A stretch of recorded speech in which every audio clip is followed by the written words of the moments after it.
Hello, good evening and welcome to Business Live. Coming up, Chamber of Petroleum Consumers Ghana urges NPA to abolish the minimum price floor set under the 2024 petroleum pricing guidelines, describing the policy as outdated and counterproductive. We'll be live with COPEC Plus, hear from COMAC shortly. Also in this bulletin, banks' profit before tax for the first 10 months of last year reached 19 billion cedis. We'll be telling you more. Plus, Telecoms and Digital Chamber insists drastic measures have been instituted to combat mobile money fraud.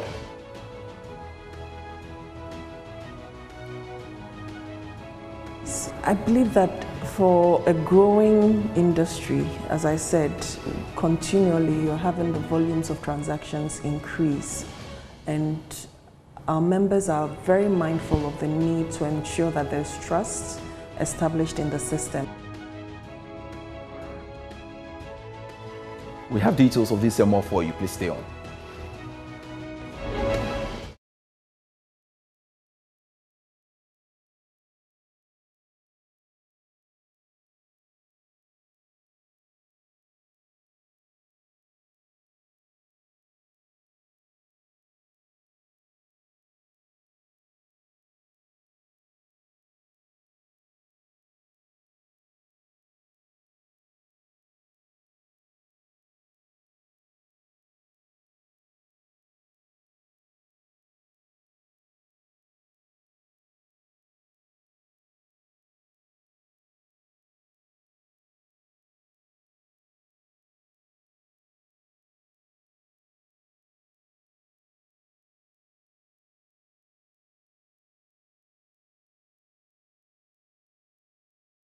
Thanks so much for your time. I am Pius Kojobaka, and looking at our stories. The Chamber of Petroleum Consumers Ghana has called on the National Petroleum Authority to abolish the minimum price floor set under the 2024 petroleum pricing guidelines, describing the policy as outdated and counterproductive. COPEC argues that the price floors, which prevent petroleum service providers from selling fuel below a regulated determined minimum, limit competition and deny consumers potential savings, particularly in a deregulated market. Before we bring in COPEC and as well as COMAC, let's first hear from the National Petroleum Authority rejecting proposals to remove the price floor program. Abbas Ibrahim Tasunti is the head of economic regulation and planning at the NPA. We've heard some of these comments, but it's important we understand the relevance of the price floor and why it was introduced in the first place. So if you recall, 2 years ago, the discussion about unfair price undercutting and unfair market practices came up. And this was because we had done an assessment of the price regulation policy since it was implemented in 2015. And one of the major concerns that came up from both the oil marketing companies and the bulk distribution companies at the time was price undercutting. We must understand that in as much as the market is regulated, the regulator NPA is there to protect both the consumer and the petroleum service provider, which is the oil marketing company. In this case, if we don't have fair competition on the market and the market collapses, we are going to struggle as an economy. And therefore, the regulator's job is to ensure that there's what we call full cost recovery of investment. So there's a policy, there's a pricing formula that is used by all marketing companies. And in this formula, there are certain components that the oil marketing companies control, and there are certain components they have no control over. So if you look at our formula, you realize that there's the FOB price as world market price, which we have a way to determine that. There are other costs that are fixed and apply to all players. The deregulation actually allows the oil marketing companies to determine their own margins, and that is where the competition is. All right, so that's the justification given by the NPA, and I would want to bring in the Chief Executive Officer of the Chamber of Oil Marketing Companies, Dr. Patrick Ofori, as well as Duncan Amwa, the Executive Secretary of COPEC, to join the program. And Riverson, I should say, I beg your pardon, Riverson Opon is the Chief Executive Officer of COMAC. And Riverson, I would like to start off with you. Is the Chamber worried about the current disagreement among your members on this fuel price floor program? All right. Good afternoon. Can you hear me? I can. Fantastic. Yeah, I mean, this is a very big tug of war for all of us, including you being a consumer and myself. And I believe that this will surely be dealt with holistically. we all know the good and bad side of the implementation of the floor price. I believe that the perception that the floor price was set to save certain businesses should be correct. We are normally dealing with a deregulated market, no doubt. So prices should be free. But you and I understand the purpose for which this floor price was set. I have seen the emotional part of setting the tone for this discussion. If you ask me, have we achieved 100% implementation? The answer is no. We sent a letter to all our members and even MPA, copied MPA, when we see that some of our members were not even adhering to the set floor price policy. It does not only bring quality issue, that's people looking at shortcuts to sell adulterated products or even anything of that sort. You and I were here when GRA impounded some trucks. If you ask me today, where were these trucks going? I mean, they ended up in our own OMC stations. We've sent letters to GRA requesting for details of these trucks. So it tells you that the issue is not only about quality or protecting the consumer, but it also has to do with protecting the government purse. Because if there is fuel movement from the port directly to the fuel station, that means that they are not paying certain taxes. I'm not saying that that's what everybody is doing. And I'm telling you again that Star Oil operates in a very highly integrated system. Today, you have to bid to supply Star Oil.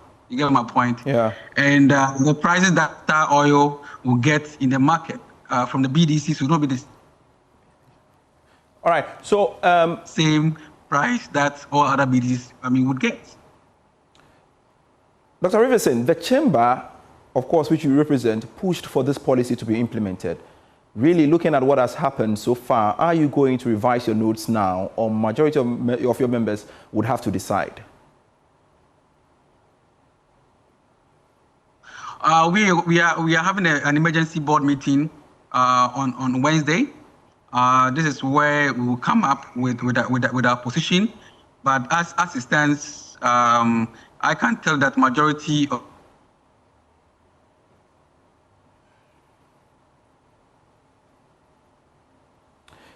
All right, it seems Dr. Riverson's line has frozen. Let's now reach out to Duncan Amoah, Executive Secretary of COPEC. Duncan, thank you so much for joining us here on Business Live. And you've heard the concerns raised by the NPA, arguing that they would not have any plans to review this policy. Are you also concerned about that? And having listened to what Dr. Riverson have said so far?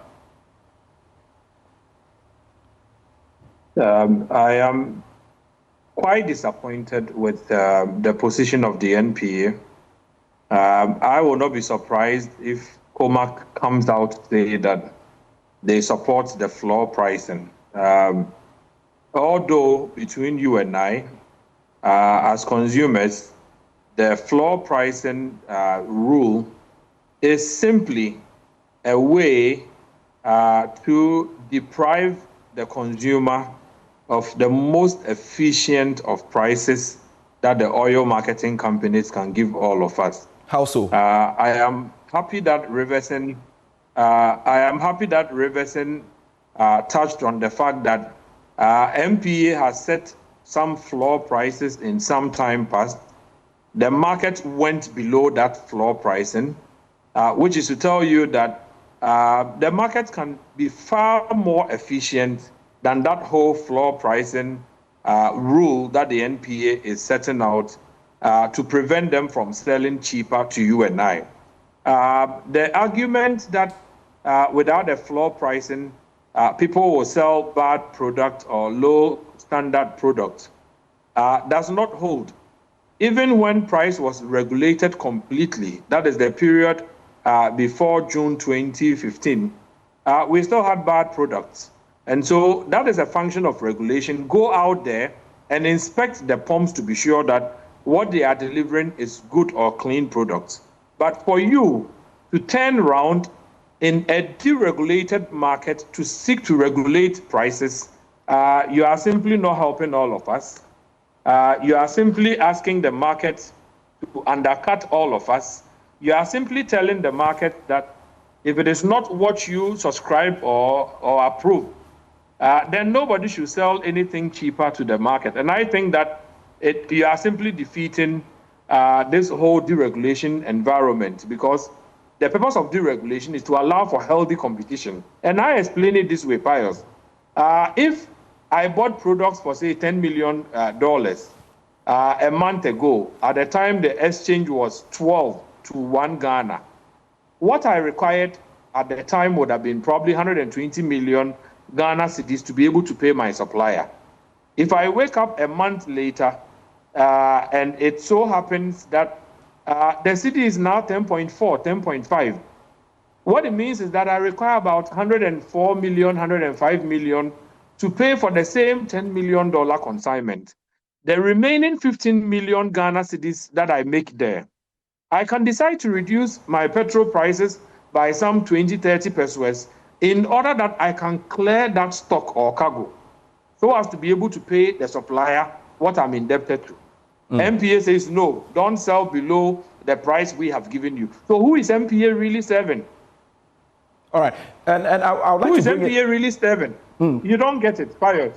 I do, but I'll get back to you pretty soon. And I want us to hear from Dr. Rivison Opon. He was making a point before his line froze at some point. So, Dr. Rivison Opon, you were telling me about the board meeting you intend having come Wednesday. Tell me more about it.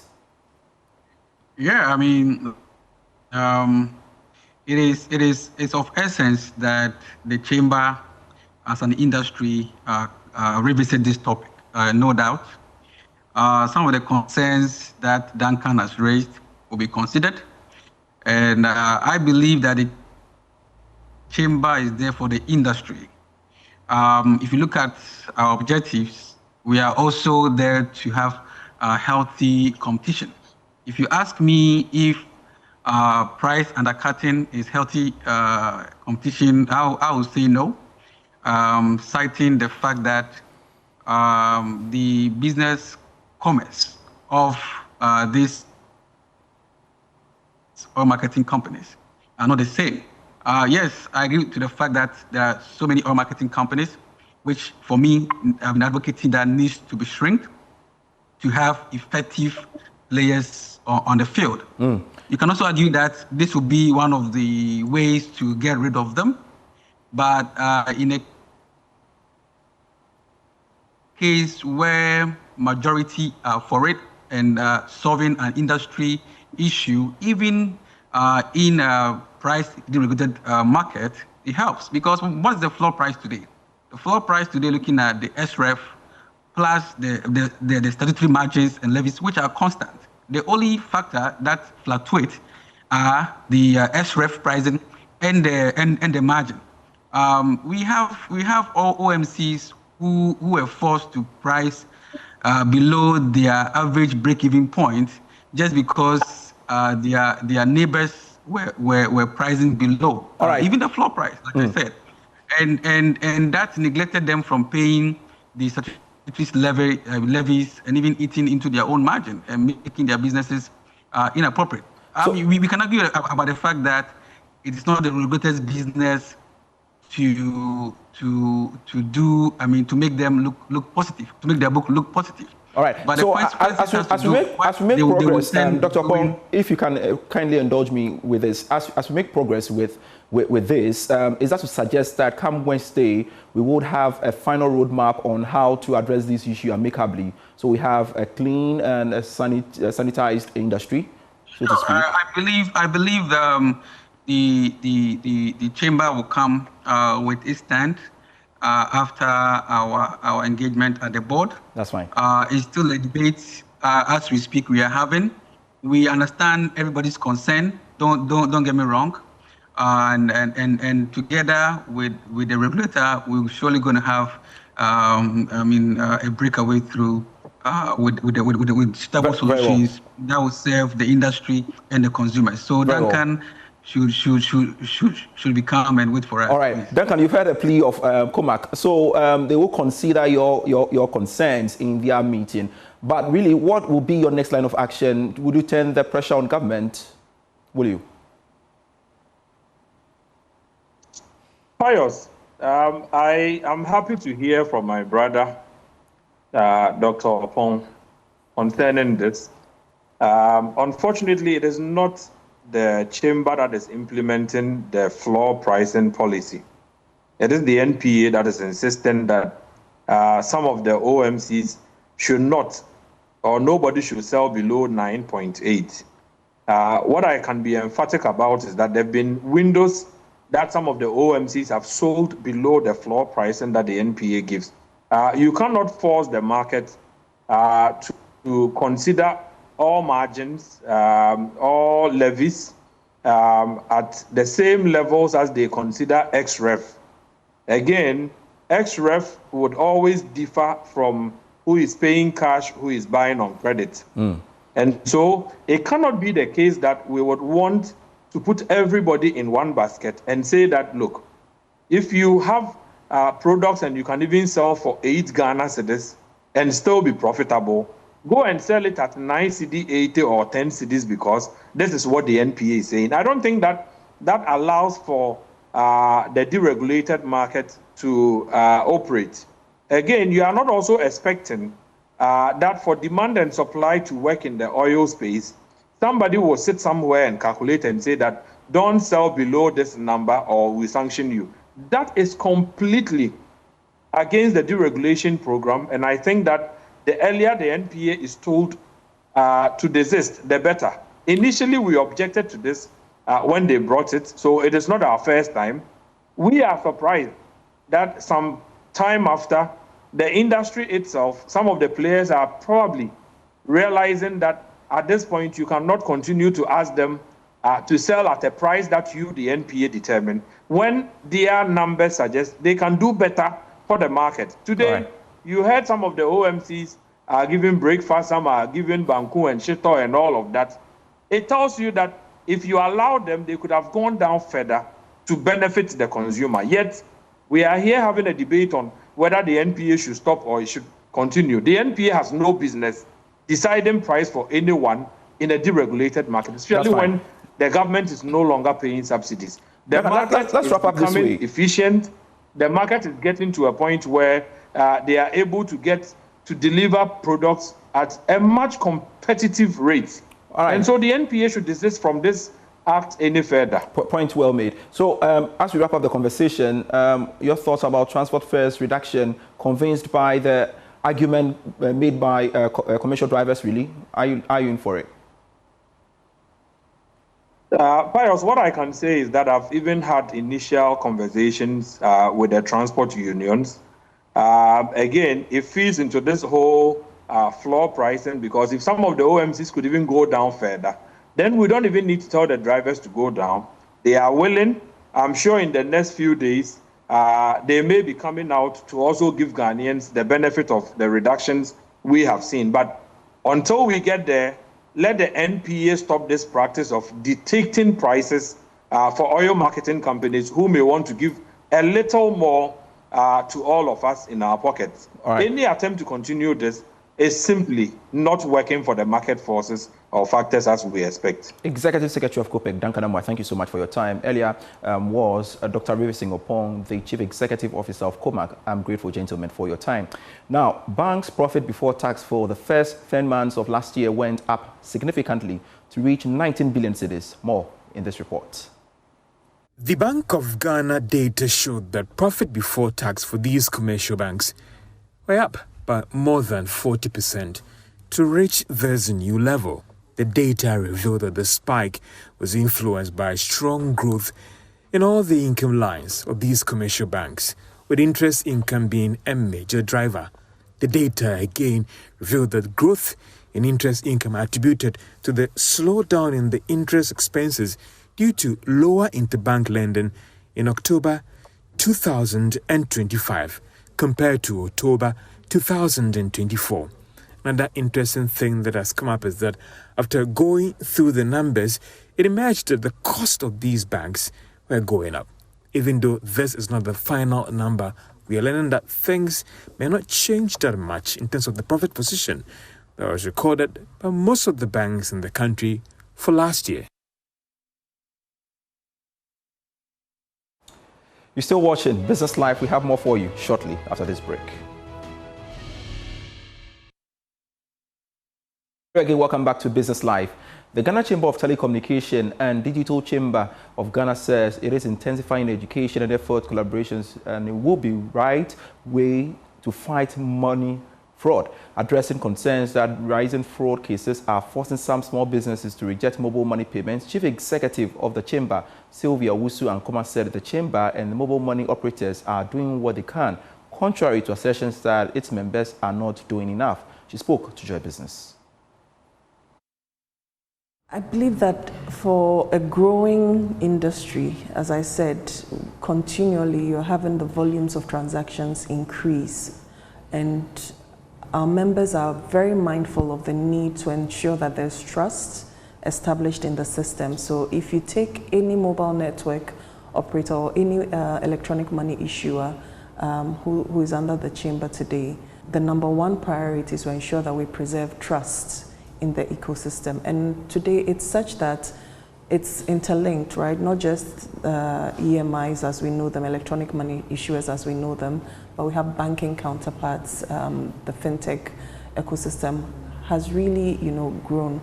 So it's not just one angle. We can't just sit as a chamber alone to address this issue. It's one that is, has to be collectively owned. And I think interviews such as what you're having is an opportunity to continually educate, our consumers around ensuring that they protect their wallets. And from our members' side, I believe that a lot is being done, a lot continues to be done, and we also continue to seek, further collaboration to educate.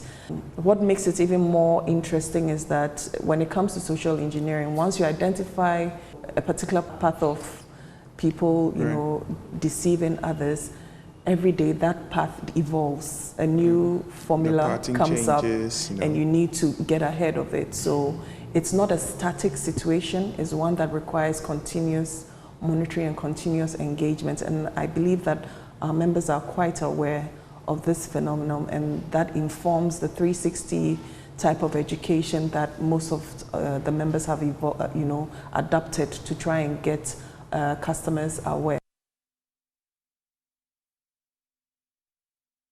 As mobile money fraud cases continue to rise in Ghana, experts say artificial intelligence can significantly strengthen fraud detection systems. Following our mobile money fraud report, a senior lecturer at the University of Cape Coast, Dr. Stephen Moore, says artificial intelligence can play a major role in detecting and preventing fraud. He spoke to Joy Business. Then now the issue of should government deploy AI policies to address inefficiencies and digital gaps in this space? Yes, government is supposed to do that. We're supposed to have AI policies. I'm not sure which ministry and by which MTN falls under, but there must be a policy by which people who are defrauded of their monies or defrauded by mobile money transactions should be able to report that they have lost this amount of money, and action should be taken on these telecom communications. And if this is in a policy statement, then it will force mobile telecom companies or people doing this mobile money transactions and all that will be able to act well. Thanks so much for watching Business Live for today. I am Pius Kojobaka. Feel free, you can get more stories when you log on to myjoyonline.com/business. Grateful serving you.